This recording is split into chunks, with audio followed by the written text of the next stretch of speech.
Praise the Lord everyone. परमेश्वर आप सबको आशीष दे। आज मैं आप सबके लिए बाइबल की पुस्तक से दयालु सामरी का दृष्टांत लेकर आई हूँ। तो मेरे प्रिय भाई बहनों, अगर आप हमारे इस चैनल पर नए हैं तो हमारे चैनल को सब्सक्राइब कीजिए। तो आइए हम वीडियो शुरू करते हैं। ये दृष्टांत हमें लूका 10 अध्याय और 25 वचन में देखने को मिल जाएगा। दोस्तों, एक व्यवस्थापक उठा और यह कहकर प्रभु यीशु की परीक्षा करने लगा, हे गुरु, अनंत जीवन का वारिस होने के लिए मैं क्या करूं?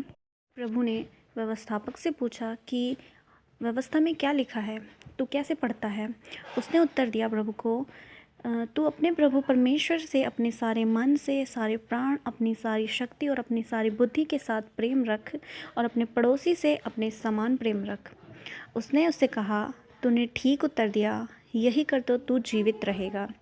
पर उसने अपने आप को धर्मी ठहराने की इच्छा से यीशु से पूछा, मेरा पड़ोसी कौन है?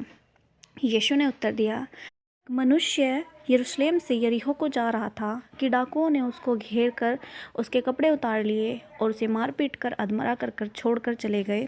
और ऐसा हुआ कि उसी मार्ग से एक याजक जा रहा था और उसने उसे देखकर उसे कतरा कर चला गया। दूसरा भी आया जो लेवी था, उस जगह पर आया, उसने भी उसे देखा और कतरा कर चला गया। परंतु एक सामरी यात्री वहाँ से निकला और उसे देखकर तरस खाया। उसने उसके पास जाकर उसके घावों पर तेल मला, दाखरस डालकर पट्टियाँ बांधी और अपनी सवारी पर चढ़ाकर उसे सराय में ले गया। उसकी सेवा टहल की। दूसरे दिन उसने 2 दिनार निकालकर सराय के मालिक को दिए और कहा, इसकी सेवा टहल करना और जो कुछ तेरा लगेगा वह मैं लौटने पर तुझे भर दूंगा। अब तेरी समझ में जो डाकुओं से घिर गया था, इन तीनों में से उसका पड़ोसी कौन ठहरा? उसने उत्तर दिया, वही जिसने उस पर दया की। यीशु ने उससे कहा, जा, तू भी ऐसा ही कर। अक्सर हम लोग सोचते हैं, बाइबल हमें बताती है कि हमेशा परमेश्वर का वचन कहता है कि तू अपने पड़ोसी से अपने समान प्रेम रख। हम हमेशा सोचते हैं कि हमारा पड़ोसी कौन है।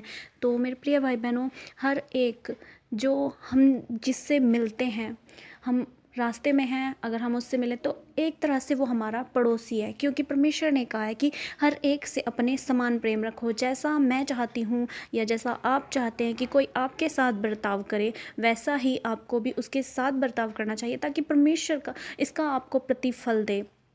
इसी तरह यीशु ने उस व्यवस्थापक को कहा, जब उसने यीशु से पूछा कि मेरा पड़ोसी कौन है, तो यीशु ने उससे एक दृष्टांत में बताया और उससे कहा कि जैसा उस सामरी यात्री ने उस अधमरे व्यक्ति को जिसे डाकुओं ने लूटा था, उस पर दया की, उसके घावों पर मरहम पट्टी की। अगर मेरे भाई बहनों, आपको कोई बीमार दिखता है, अगर आपके पड़ोस में कोई ऐसा व्यक्ति है जिसको सहायता की ज़रूरत है, तो आप उसकी मदद कीजिए, सहायता कीजिए, क्योंकि परमेश्वर ने कहा है कि जो कोई इन छोटों से छोटों के साथ तुमने अच्छा बर्ताव किया, अच्छे से देखभाल की, तो वैसा ही तुमने मेरे साथ भी किया।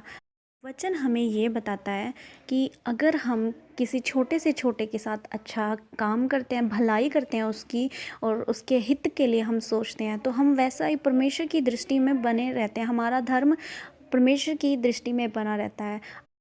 भी भलाई हम पृथ्वी पर करेंगे, वो स्वर्ग में धन के रूप में हमें प्राप्त होगी। मेरे प्रिय भाई बहनों, यीशु ने कहा था कि तुम पृथ्वी पर धन इकट्ठा ना करो, क्योंकि अगर तुम्हारा धन पृथ्वी पर होगा तो तुम्हारा मन भी यहीं लगा रहेगा। इसलिए धन स्वर्ग में इकट्ठा करो, ताकि तुम्हारा मन भी स्वर्ग के धन की ओर लगा रहे। मेरे प्रिय भाई बहनों, हर एक के साथ भलाई करें, और परमेश्वर का वचन कहता है, बुराई छोड़ और भलाई कर तो तू सर्वदा बना रहेगा। परमेश्वर आप सबको आशीष दे। God bless you.